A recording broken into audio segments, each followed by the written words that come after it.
बिस्मिल्लाहिर्रहमानिर्रहीम अस्सलामु अलैकुम वरहमतुल्लाहि वबरकातुहू। उम्मीद है दोस्तों सब खैर आफियत से होंगे। आज के अपने इस वीडियो के अंदर हम CS 202 fundamentals of front end development assignment number 1 spring 2026 को कंप्लीट सॉल्व करेंगे। इसकी जो ड्यू डेट है वो 29 अप्रैल 2026 है। टोटल मार्क्स इसके जो है वो 20 हैं। अगर आपने ये असाइनमेंट हमसे पेड में करवानी हो तो आप हमसे ड्यू डेट से पहले पहले जो है वो कॉन्टैक्ट करेंगे। इसी वीडियो के नीचे डिस्क्रिप्शन के अंदर मेरा नंबर भी दिया गया, मेरे टीम मेंबर्स का नंबर भी दिया गया है।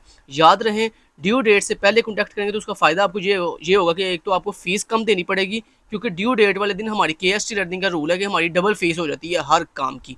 तो इसलिए कोशिश करें कि ड्यू डेट से पहले बुकिंग करवाएं। दूसरा फ़ायदा आपको ये होता है कि ड्यू डेट वाले दिन अगर बुकिंग करवाएंगे तो आपको पता है अचानक से कभी LMS ख़राब हो गया, कभी कुछ हो गया, कभी कुछ हो गया, LMS वर्किंग नहीं हो रही, LMS जो है वो बंद हो गया, तो इससे बहुत सी प्रॉब्लम का सामना करना पड़ता है। तो आपसे हम्बल रिक्वेस्ट है, जब भी आप रिपेयर सर्विस हमसे लेनी हो तो आप ड्यू डेट से पहले जो है वो हमसे कॉन्टैक्ट किया करें।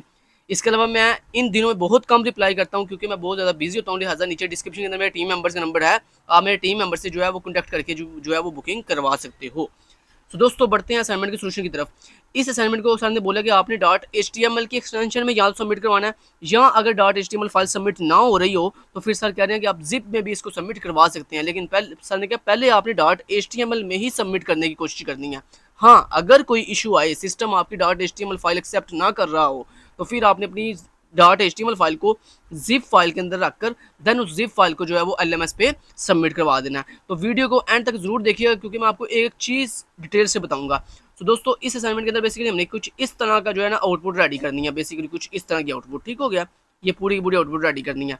So let's get started. सबसे पहले दोस्तों इस असाइनमेंट को करने के लिए आपके पास होना चाहिए सबलाइम टेक्स्ट एडिटर। अगर आपके पास सबलाइम टेक्स्ट एडिटर नहीं है तो इसी वीडियो के नीचे डिस्क्रिप्शन के अंदर मैं आपको अपनी वीडियो का लिंक प्रोवाइड कर दूंगा, जिस वीडियो को वॉच करके आप सबलाइम को सक्सेसफुली डाउनलोड भी कर सकते हो और सक्सेसफुली इंस्टॉल भी कर सकते हो। जब दोस्तों आप सबलाइम को सक्सेसफुली इंस्टॉल कर लोगे, उसके बाद आपने क्या करना है, सबलाइम को ओपन कर लेना है।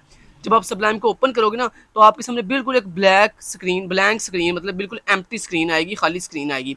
आपने सबसे पहले क्या करना है, यहाँ पर एक न्यू फाइल क्रिएट करनी है। तो आपका स्टेप नंबर 1 क्या है, सबलाइम को ओपन करना। स्टेप नंबर 2 क्या है, सबलाइम को ओपन करने के बाद यहाँ पे एक न्यू फाइल क्रिएट करना। न्यू फाइल कैसे क्रिएट करते हैं, उसके लिए यहाँ पे आप फाइल पे क्लिक करोगे और यहाँ पर न्यू फाइल पे क्लिक करोगे। जैसे ही आप न्यू फाइल पे क्लिक करोगे तो इस तरह अनटाइटल्ड के नाम से एक फाइल क्रिएट हो जाएगी। अब स्टेप नंबर 3 ये है कि इस फाइल को आपने सेव करना है। तो सेव करने के लिए आप यहाँ पे फाइल पे क्लिक करोगे और सिंपली सेव के बटन पे क्लिक करोगे। जैसे ही आप सेव के बटन पे क्लिक करोगे तो ये आपसे पूछेगा हाँ जी आपने फाइल कहाँ सेव करनी है। तो आप इसको बोलोगे मुझे अपनी फाइल जो है डेस्कटॉप पे सेव करनी है। तो यहाँ पे आपने डेस्कटॉप पे क्लिक करना है। डेस्कटॉप पे क्लिक करने के बाद यहाँ पे आपसे फाइल का नाम पूछ रहा है। तो याद रहे आपने फाइल का नाम अपनी VUID रखना है। जो आपकी VUID है वही आप यहाँ पे फाइल का नाम चूज कर लेना। लेट्स सपोज आपकी VUID है BC12345678 9। तो आपने यहाँ पे ये अपनी VUID लिखने के बाद आगे डॉट लगा के HTML ये जरूर लिखना है। .html जो हमें सर ने बोला था, ये देखो सर ने यही बोला ना, आपने फाइल का नाम क्या रखना है, सॉरी फाइल की एक्सटेंशन क्या रखनी है, .html। तो ये .html एक्सटेंशन आपने जब फाइल को सेव करना ना तो तब आपने यहाँ पे अपनी ID बताने के बाद .html लगाना नहीं भूलना, और अपनी ID और .html के दरमियान कोई स्पेस नहीं देनी है। आपने .html डायरेक्ट ID के साथ जोड़ के लिख देना और उसके बाद सिंपली सेव के बटन पे क्लिक कर देना। सो दोस्तों आपकी .html फाइल है ये आपके डेस्कटॉप पे सक्सेसफुली सेव हो चुकी है। एक दफ़ा मैं आपको दिखा भी देता हूँ, ये देखो जरा, ये आपने डेस्कटॉप पे, ये देखो ये आपके डेस्कटॉप पे ये फाइल सेव हो गई है। एक चीज़ यहाँ पे बड़ी इंपॉर्टेंट है, वो मैं आपको बाद में बताऊंगा, क्योंकि बड़े से बच्चे यहाँ पे कंफ्यूज हो जाते हैं कि ये तो .html फाइल ही नहीं है, ये तो गूगल क्रोम की फाइल है। तो और कुछ बच्चों का यहाँ पे क्रोम आ रहा होगा, कुछ बच्चों का यहाँ पे आइकन जो है वो ये वाला आ रहा होगा, मतलब ये माइक्रोसॉफ्ट एज वाला आइकन आ रहा होगा। कुछ बच्चों का यहाँ पे कोई भी आइकन नहीं आ रहा होगा, मतलब बड़ी सिंपल इस तरह की टेक्स्ट फाइल आ रही होगी, बड़ी सिंपल सी, ठीक है।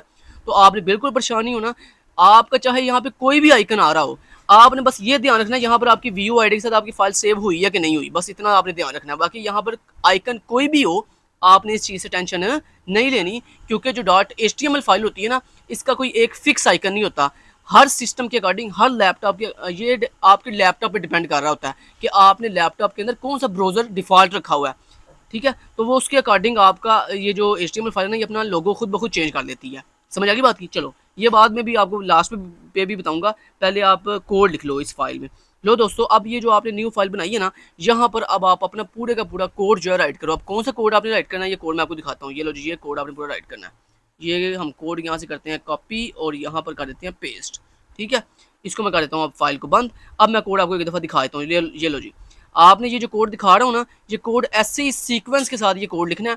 ये जो आपने अभी भी न्यू फाइल बनाई है ना अपनी व्यू आईडी के साथ .html लगाकर ये जो फाइल सेव की है, इस फाइल के अंदर आपने ये पूरे का पूरा कोड जो है वो क्या कर देना है, राइट कर देना है। तो यहाँ पे आप सबसे पहले लाइन नंबर 1 वीडियो पॉज करें और लाइन नंबर 1 से लेकर लाइन नंबर 24 तक ये जो कोड आपको दिखाई दे रहा है ये जल्दी जल्दी नोट कर लें। याद रहे जहाँ पे स्पेस है वहाँ पे स्पेस, जहाँ पे कॉलम है वहाँ पे कॉलम, जहाँ पे px ये px लिखा हुआ है, ठीक है, ये भी आपने ख्याल रखना है। ये कॉलन लगा हुआ है, ये हाइफन का साइन है, फाउंड फैमिली, ठीक है। तो सबसे पहले ये डॉक टाइप हम यूज़ करते हैं HTML5 के लिए। उसके बाद ये टाइटल होता है हमारी वेबसाइट का। ये आगे इंटरनल CSS यूज़ की हुई है हमने, ठीक है। ये बॉडी को हम स्टाइल कर रहे हैं, बॉडी टैग को, फिर ये हेडर टैग को स्टाइल कर रहे हैं हम, उसके बाद ये सेक्शन टैग को हम स्टाइल कर रहे हैं, ठीक हो गया। तो उम्मीद है आपने लाइन नंबर 24 तक कोड नोट कर लिया होगा। अब मैं नेक्स्ट दिखाता हूँ आपको कोड। नेक्स्ट है जी कोड ये वाला आपका, ठीक है। लाइन नंबर 26 से लेकर लाइन नंबर 44 तक ये जो कोड आप देख रहे हो उसको फटाफट से वीडियो पॉज करो और इसको ऐसे ही नोट करो, कोई आपने गलती नहीं करनी। जहाँ भी गलती करोगे वहाँ पर आपका इशू आएगा फिर बाद में, ठीक है। तो उम्मीद है आपने लाइन नंबर 44 तक जो कोड है इसको नोट कर लिया होगा। नेक्स्ट लाइन नंबर 44 के बाद क्या कोड है, ये है लाइन नंबर 46 से लेकर लाइन नंबर 69 तक ये जो कोड आपको दिखाया जा रहा है इसको फटाफट से नोट कर लो, ठीक है। ये हैश साइन लगा हुआ है, ये हैश साइन कैसे लगाते हैं, शिफ्ट दबाकर ऊपर ये जो आपकी कीज़ है ना 1 2 3 4 उसमें जिसके ऊपर हैश लगा होता है ना, जिस की के ऊपर हैश बना होगा, आपने शिफ्ट दबाकर वो की प्रेस करोगे तो ये हैश सिंबल लग जाएगा, ठीक है। अच्छा जी, गो टू अकेडमिक रिकॉर्ड्स और उसके बाद ये https://www.google.com ये गूगल का ऑफिशियल जो है वो लिंक है। और उसके बाद टारगेट अंडरस्कोर ब्लैंक हमने क्यों रखा है, क्योंकि सर ने बोला था जब हम इस लिंक पे क्लिक करें तो हम एक न्यू पेज पे जाकर गूगल क्रोम को ओपन कर लें। तो लाइन नंबर 69 तक आपने अच्छे से कोड लिख लिया। ये जो डबल कोड्स ना ये नहीं आपने मिस करनी, ध्यान से कोड करना है, कोई गलती नहीं करनी, क्योंकि आप छोटी छोटी गलतियाँ करते हो फिर बाद में आपके जो है वो प्रॉब्लम्स आती हैं। अच्छा जी, लाइन नंबर 69 तक कोड कर लिया। नेक्स्ट कोड ये वाला लाइन नंबर 71 से लेकर लाइन नंबर 92 तक जल्दी जल्दी इस कोड को जो है वो नोट कर लो। कर लिया, ठीक है, 92 तक। नेक्स्ट लाइन नंबर 92 हो 92 के बाद ये कोड है जी लाइन नंबर 94 से लेकर लाइन नंबर 114 तक, यहाँ तक फटाफट से ये कोड जो नोट कर लो। यहाँ पर ये जो सब्जेक्ट के नाम है ना, वेब डेवलपमेंट, डेटाबेस सिस्टम, या आप यहाँ पे अपनी मर्जी के नाम भी चूज़ कर सकते हो। यहाँ पे नीचे कोड भी आप अपनी मर्जी के चूज़ कर सकते हो, यहाँ पे मार्क्स भी, यहाँ पे ग्रेड भी। तो मैंने वही ग्रेड रख लिया जो सर ने गिवन किया हुआ था, ठीक है। लाइन नंबर 114 तक आपने कोड लिख लिया। नेक्स्ट दिखाता हूँ। नेक्स्ट ये कोड है 116 से लेकर 126 तक ये कोड है जी। बस कोड कंप्लीट हो गया। मैं उम्मीद करता हूँ आपने वीडियो पॉज करके ये पूरे का पूरा कोड जो है वो नोट कर लिया होगा। लास्ट से फिर एक दफ़ा दिखाता हूँ। ये लो जी, लास्ट से ये कोड था आपका, ठीक है।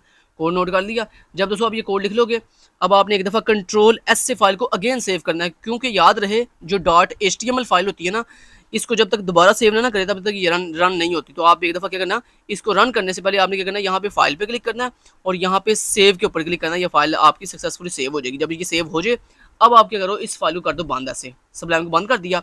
अब आपकी फाइल कहाँ पड़ी हुई है, ये देखो, ये आपकी डेस्कटॉप पे फाइल जो आपने अभी भी सेव की थी .html फाइल, ये पड़ी हुई है।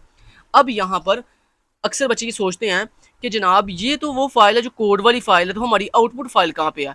तो आपको एक बात मैं पहले क्लियर कर दूं, ये जो आपकी फाइल होती है ना HTML वाली, इसके अंदर दो खूबियां हैं। अगर आप इसको ओपन करोगे ना किसी कोडिंग सॉफ्टवेयर के ऊपर, यानी किसी टेक्स्ट एडिटर के ऊपर, तो ये आपको कोड दिखाएगा। जैसे ये देखना ज़रा, मैं आपको इसका प्रैक्टिकल करके दिखाई देता हूँ। ये देखो ज़रा, मैं मान लो इसको बंद करता हूँ यहाँ से, ये देखना आपको मैं रियल प्रैक्टिकल करके दिखाऊँ। और ये मैंने गूगल क्रोम भी ओपन कर दिया, ये देखो। अब ना आपको पता है HTML की जो फाइल होती है ना, इसकी आउटपुट हमें कहाँ दिखाई देती है, किसी ब्राउजर पे। जैसे गूगल क्रोम एक ब्राउजर है, जैसे माइक्रोसॉफ्ट एज एक ब्राउजर है, ऐसे किसी ब्राउजर पे ओपन होती है। अब देखना ज़रा, अगर इसी फाइल को मैं ओपन करूँगा ना यहाँ पर अपने इस सबलाइम टेक्स्ट एडिटर पर, तो ये देखो मुझे कोड दिखाई दे रहा है, ठीक है। और अगर इसी सेम फाइल को मैं उठाकर ओपन करूँगा ना अपने इस ब्राउजर के ऊपर, ये देखना ज़रा, तो ये देखो मुझे आउटपुट दिखाई दे रही है। आपको समझ आई अब बात की, कि यानी ये जो HTML फाइल होती है ना, इसमें दो खूबियाँ होती हैं। अगर आप इसी फाइल को ओपन करो किसी कोडिंग सॉफ्टवेयर पर, तो आपको कोडिंग दिखाई देती है। अगर आप इसी फाइल को ओपन करो किसी ब्राउजर के ऊपर, तो आपको आउटपुट दिखाई देती है। लिहाजा जनाब आपने यही वो आपकी HTML फाइल है जो आपने LMS पे सबमिट करवानी है। समझ आ गई बात की। आपने यहाँ पे ये नहीं कंफ्यूज होना कि यहाँ पे लोगो जो है KST लर्निंग है, तो यहाँ पे गूगल क्रोम का लोगो था, मेरा यहाँ पे कोई और लोगो है, तो मैं यहाँ पे कौन सी फाइल सबमिट करवाऊँ। तो भाई आपकी भी यही फाइल है। लोगो मैंने आपको पहले बताया इतनी डिटेल से कि ये लोगो आपका हर किसी का अपना अपना चेंज होता रहेगा अकॉर्डिंग टू योर लैपटॉप, ठीक है। तो मेरा अगर ये वाला लोगो है तो आपका कुछ और लोगो होगा, किसी और का कुछ और होगा, किसी और का कुछ और होगा।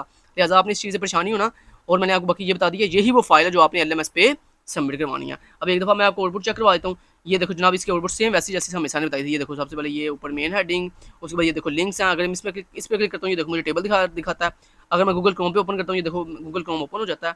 ठीक है, अगर मैं यहाँ पे विकीपीडिया पे क्लिक करता हूँ, ये देखो विकीपीडिया ओपन हो जाता है।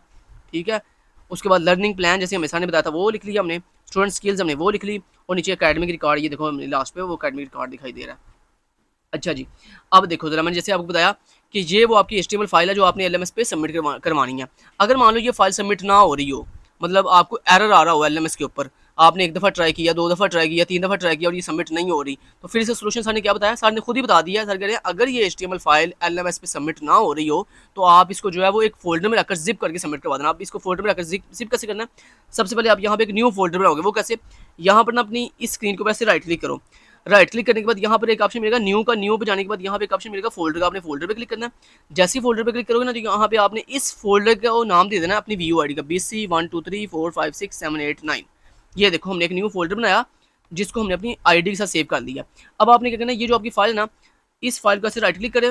राइट क्लिक करने के बाद यहाँ पे इसको कट करो। कट करने के बाद ये जो फोल्डर है इसको ओपन करो। इस फोल्डर को ओपन करके यहाँ पे राइट क्लिक करके यहाँ पे वो अपनी फाइल पेस्ट कर दो। लो जी, हमने क्या किया, हमने बेसिकली वो जो बाहर फाइल हमारी HTML की फाइल थी उसको उठाकर इस फोल्डर के अंदर रख दिया। ये देखो इस फोल्डर के अंदर मैंने रख दिया, इतना काम कर लिया। अब आपने इस फोल्डर को कर देना बंद। बंद करने के बाद आपने इस फोल्डर के ऊपर से राइट क्लिक करना है। राइट क्लिक करने के बाद यहाँ पर आपको एक ऑप्शन मिलेगा, कहाँ गया, शो मोर ऑप्शन। ठीक है, शो मोर ऑप्शन पे जाने के बाद आपको यहाँ पर एक ऑप्शन मिलेगा सेंड टू का। सेंड टू पे जाने के बाद आपको यहाँ पे एक ऑप्शन मिलेगा कंप्रेस्ड जिप फोल्डर, आपने यहाँ पे क्लिक करना है और ये देखो आपका एक जिप फोल्डर बन के आ गया। अब आपने ये वाला जिप फोल्डर जो है वो अपने LMS पे सबमिट करवा देना। लेकिन ख्याल रहे, मैंने जैसे पहले बताया, पहले आपने ये वाली ओरिजिनल फाइल सबमिट करवाने की कोशिश करनी है। अगर ये HTML फाइल डायरेक्ट सबमिट ना हो रही हो तो फिर आपने ये वाला तरीका अप्लाई करना है जो मैंने आपको अभी बताया कि एक न्यू फोल्डर बनाकर अपनी फाइल इस फोल्डर में रखनी है और देन इस फोल्डर को आपने इस तरह जिप में कन्वर्ट करना है। फिर आपने ये वाली जो जिप फोल्डर है ना, इसको LMS पे सबमिट करवा देना है। Thank you so much, till then guys, take care, Allah हाफिज़।